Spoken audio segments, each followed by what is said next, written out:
Hello मैत्रिणींनो, स्वागत आहे तुमच्या माझ्या या नवीन ब्लॉगमध्ये. तर आज मी मस्त सायकल चालवत आहे. बघा, गार्डनमध्ये मस्त अशी सायकल चालवत आहे आणि आमच्या आई साईडला उभा राहिलेल्या आहेत. त्यांना पण सायकल चालवायची होती म्हणून त्या थांबल्या होत्या वेटिंगवर. माझ्यानंतर त्या चालवणार होत्या. तर मस्त आज एक्सरसाइज करायची होती म्हणून आम्ही गार्डनमध्ये थांबलेलो आणि लाडूला घ्यायला पण शाळेत गेलेलो. म्हटलं चला त्याला सोडत त्याला शाळेतून घेऊन घरी जावं आणि जाता जाता थोडीशी एक्सरसाइज पण करावं म्हणून मग इथे थांबलेलो. इतकं छान वाटत होतं. संध्याकाळचं वातावरण होतं आणि मस्त सगळे लोक पण आलेले व्यायाम करायला आणि वारं पण मस्त इतकं छान सुटलेलं. तर एक्सरसाइज आमची करून झाली मस्त सगळं ह्याच्यावर आणि थोडेसे राऊंड पण मारले 4 ते 5. आणि इथं माझं पिल्लू तोपर्यंत खेळत होतं. त्यानं पण एन्जॉय केला. त्यानं थोडंसं खेळून घेतलेलं. मग आता त्याला तहान वगैरे लागलेली, भूक पण लागलेली. म्हटलं चला आता जाऊ घरी आपण. मग त्याच्यानंतर आम्ही घरी निघालो आणि घरी जाताना आम्हाला माठ घ्यायचा होता. कारण उन्हाळा खूप उन्हाळा चालू झालेला आहे आणि खूप तहान पण लागते. आणि फ्रीज आहे पण फ्रीजमधलं पाणी ना खरं प्यायला नकोच वाटतं, म्हणजे पिऊ नाही वाटत आणि ते चांगलं पण नसतं शरीराला. तर म्हटलं एखादा माठ घेऊ. तर इथं मला दिसला. तर माठ खूप छान होते आणि त्यात 2 प्रकारचे होते, रेड आणि ब्लॅक. पण म्हणतात की ब्लॅक माठामधलं पाणी खूप छान लागते, त्याच्यामुळे मग मी ब्लॅकच घेतला. पण खूप त्यांनी महाग सांगितला, 380 रुपये किंमत सांगितलेली. तर ओळखा पाहू तुम्ही मी कितीला घेतलेला असेल. तर तुम्ही सांगा कमेंटमध्ये कितीला घेतला ते, म्हणजे कितीला भेटेल असं तुमच्या अंदाजे. मग मला शेवटी त्यांनी 280 रुपयाला दिला हा कमी करून. आणि त्याच्यानंतर स्टँड पण घेतला 60 रुपयाला. आणि आता उन्हाळा एवढा चालू झाला आहे तर माठातलं पाणी असं एकदम छान थंड लागतं. म्हणलं आपण आता बाहेरून ड्युटी वगैरे करून येणार, पिलूचे पप्पा येणार आणि असं घरात पण बसलं ना तर एकदम थंड पाणी प्यायची इच्छा होत्या. तर म्हटलं एवढं दिसलं आहे रस्त्यावर तर आपण घेऊया म्हणून मस्त असा माठ घेतला.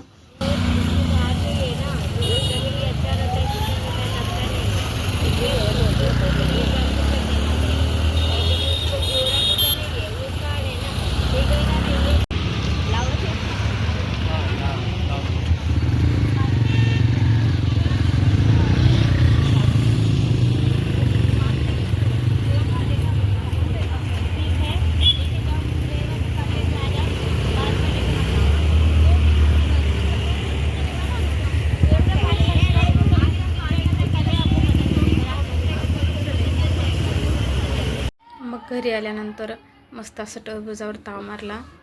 आमच्या साहेबांनी टरबूज आणलेलं. मग खाल्लं मस्त असं चिरून, कारण खूप थंड खायची इच्छा होते. आता उन्हाळा चालू झाला आहे तर रोज असं काहीतरी थंड असावंच वाटते. त्यानंतर हे जर पिशवीमध्ये तुम्हाला दाखवते ते ड्रायफ्रूट्स होते, म्हणजे त्यांनी आणलेले आहेत आमच्या साहेबांनी. पण मला काही ते माहीत नव्हते. मग त्यांनी सांगितले की पिशवी उघडून बघ आणि काय काय आणले आहे व्यवस्थित चेक कर, काय काय आहे, तुला काय काय पाहिजे होतं. पण ते मी बघितलं तर त्यांना मी अर्धा किलो सांगितलेलं, तर त्यांनी 2 पुढे आणलेत. म्हणजे मला वाटते जवळपास अर्धा किलोचे हे पुढे आहेत. तर 1 किलो समजा. तर बदामचे 2 पुढे, काजू 2, मनुके, परत पिस्ता, भरपूर असं सगळंच आणलेलं आहे त्यांनी. ड्रायफ्रूट सगळे आणलेले आहेत. त्याचे लाडू वगैरे बनवायचे आहेत. पण मला काही आज टाईम नाही. मी आज फक्त बघून काय काय आहे, कसं आहे ते व्यवस्थित सगळं ठेवलेलं आहे. आणि मला जेव्हा टाईम भेटेल ना तेव्हा मी ह्याचे लाडू बनवले आहे. तर ह्याची रेसिपी मी तुम्हाला पुढच्या व्हिडिओमध्ये दाखवेल नक्कीच.